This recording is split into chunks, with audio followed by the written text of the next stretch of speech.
মই যেতিয়া কলেজৰ অধ্যাপক সহকাৰী অধ্যাপকৰ চাকৰি এটা এৰি আহিছোঁ, মই সেই সময়তে সিদ্ধান্ত লৈছোঁ যে ইয়াৰ পাছৰ মোৰ যাত্ৰা কেতিয়াও মসৃণ নহয়, হ'বই নোৱাৰে।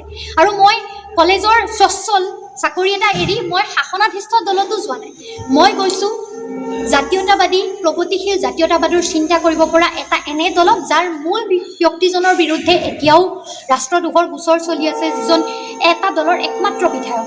গতিকে মোৰ ৰাজনৈতিক যাত্ৰা কেতিয়াও মসৃণ বা সুবিধাবাদৰ পক্ষত হ'ব বুলি মই ভাবি আৰম্ভণিতেই খোজ দিয়া নাই।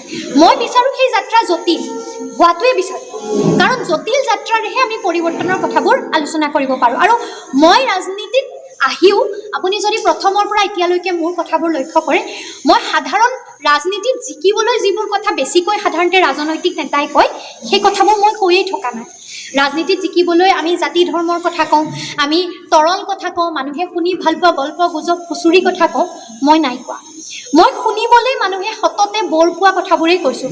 মই স্বাস্থ্যৰ কথা কৈছোঁ, মই শিক্ষাৰ কথা কৈছোঁ, মই ব্যৱসায়ৰ কথা কৈছোঁ, মই যুৱ প্ৰজন্মক অৰ্থনৈতিক দিশত কেনেকৈ আগবাঢ়ি যাব লাগে তাৰ কথা কৈছোঁ, মই কৃষকৰ পথাৰত জলসিঞ্চন কেনেদৰে হ'ব, আমি ভাল পানী খাবলৈ কেনেদৰে পাম, আমি ভাল স্বাস্থ্য কেনেদৰে পাম, আমি ভাল শিক্ষা কেনেদৰে পাম, প্ৰত্যেকজন যুৱক যুৱতীক স্কিল কেনেকৈ কৰিম, ডেভেলপমেণ্টৰ কাৰণে আমি বিজ্ঞানসন্মত পৰিকল্পনা কিদৰে কৰিম, আমাৰ নগৰবোৰ চহৰবোৰ গাঁওবোৰ কিদৰে আগবঢ়াই লৈ যাব পাৰিম, খেতিত কৰা আমাৰ বেটাৰী ৰিক্সা অটো চলোৱা মানুহজন, আমাৰ শিক্ষা গ্ৰহণ কৰা শিশুৰ পৰা আৰম্ভ কৰি যুৱ প্ৰজন্ম চাকৰিয়ালজনলৈকে প্ৰত্যেক মানুহৰ দৈনিক জীৱন সংগ্ৰামত যিবোৰ কষ্ট, সেই কষ্ট লাঘৱ হ'ব পৰাকৈ আমি কিদৰে বিজ্ঞানসন্মত পৰিকল্পনাৰে আগবাঢ়িব পাৰিম, এই কথাবোৰ কৈছোঁ।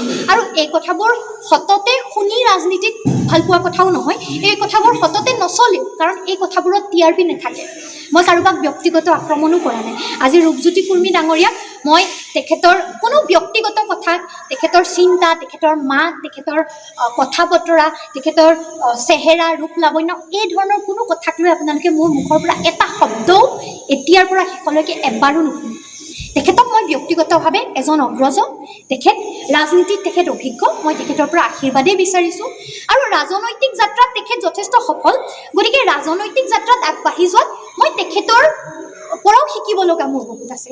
মই তেখেতক ব্যক্তিগতভাৱে অলপো বেয়া নাপাওঁ, কিন্তু মই ক'ব বিচাৰোঁ যে ৰাজনৈতিক ক্ষেত্ৰত 25টা বছৰত মৰিয়নীত তেখেতে কৰিবলগীয়া কামসমূহ তেখেতে কিমান কৰিলে তাৰ উত্তৰটো মই তেখেতৰ পৰা বিচাৰোঁ। আৰু হয়তো গণতান্ত্ৰিক সেইটো আমাৰ অধিকাৰ, আমি সকলোৱে বিচাৰিব লাগিব, নহয় জানো?